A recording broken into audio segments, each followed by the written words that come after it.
سرجەم ئاینەکان شێواز و تایبەتمەندی خۆیانەیە بۆ ئەنجامدانی پەرستشە جیاوازەکان کە لەلایەن شوێن کەوتەکانیانەوە جێبەجێ دەکرێ و وەکو بەندایەتێک بۆ پەرستراوەکانیان ئەنجامی دەدەن.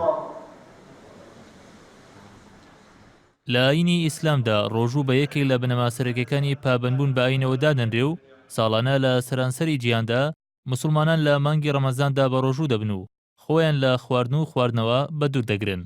ساڵی کۆچی کە لە سەردەمی عومەری کوڕی خەتاب دووەمین خەلیفەی ڕاشیدیندا دانرا لە 354 ڕۆژ پێک دێت، بە شێوەیەک ڕۆژەکانی مانگ لە 29 یاخۆ 30 ڕۆژ پێک دێت و هەرگیز ناگاتە 31 ڕۆژ و لە دیاریکردنی سەرەتا و کۆتایی مانگدا تەنها پشت بە بینینی مانگ دەبەسرێت. لە دیاریکردنی مانگەکاندا پشت دەبەسرێت بە سوڕانەوەی مانگ بە دەوری زەویدا، بە جۆرێک لە ساڵێکدا 12 جار مانگ بە دەوری زەویدا دەسوڕێتەوە.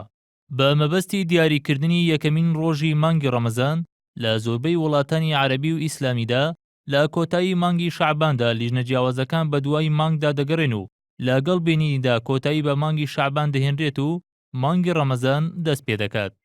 بەو پێی لە سەر هەمان هێڵی زەوین هەرێمی کوردستان زۆربەی کات لەگەڵ وڵاتی سعودیەدا دیاریکردنی یەکەمین ڕۆژی مانگی ڕەمەزانی ڕاگەیاندووە، بۆیە ئێواری ڕۆژی چوارشەممە لیژنەی بینینی مانگ لە هەرێم هاوشێوەی وڵاتانی تری عەرەبی وەکو سعودیە و ئەردەن و میسر ڕایگەیاند ڕۆژی پێنجشەممە یەکەمین ڕۆژی مانگی ڕەمەزانە. بەهۆی جیاوازی شەو و ڕۆژەوە لە نێوان وڵاتانی جیهاندا کاتی بە ڕۆژوبوون جیاوازە و لە وڵاتێکەوە بە وڵاتێکی تر دەگۆڕدرێت بە شێوەیەک درێژترین کاتەکانی بە ڕۆژوبوون بۆ ڕەمەزانی ئەمساڵ لە وڵاتی نەرویج و نیوزیلەندایە کە دەگاتە 20 کاتژمێر. هاوکات کەمترین کاتەکانی بە ڕۆژوبوون لە ئەرجەنتینە کە تەنها 9 کاتژمێر و نیوە و کاتەکانی بە ڕۆژوبوون لە هەرێمی کوردستاندا بۆ ئەمساڵ دەگاتە زیاتر لە 16 کاتژمێر.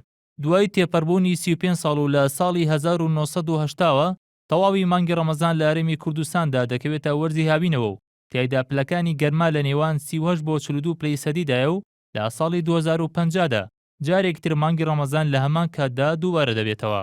جیاواز لە ساڵانی ڕابردوو هاتنەوەی مانگی ڕەمەزان لە کاتێکدایە لە هەرێمی کوردستان هێزەکانی پێشمەرگە لە جەنگی دژ بە داعشدان، هەر بۆیە لیژنەی باڵای فەتوای هەرێم ڕایگەیاند پێشمەرگە لە بەری جەنگدایە کە وەکەوە وایە لە سەفەر دەبن و دەتوانن بە ڕۆژوو نەبن. هەیە ڕۆژی نەگرتن و ئەو خێرتر ئەوە ڕۆژی نەگرێت. شارەزایانی بواری فەلەکناسی ئاماژە بەو دەکەن بەو پێی دوو مانگی ڕابردووی ساڵی کۆچی 30 تەواو بووە، پێدەچێت ڕەمەزانی ئەم ساڵ 29 ڕۆژ بێت و یەکەمین ڕۆژی جەژنی ڕەمەزان بکەوێتە حەڤدەی تەمووزی 2015ەوە. بەرهەم ساڵح NRT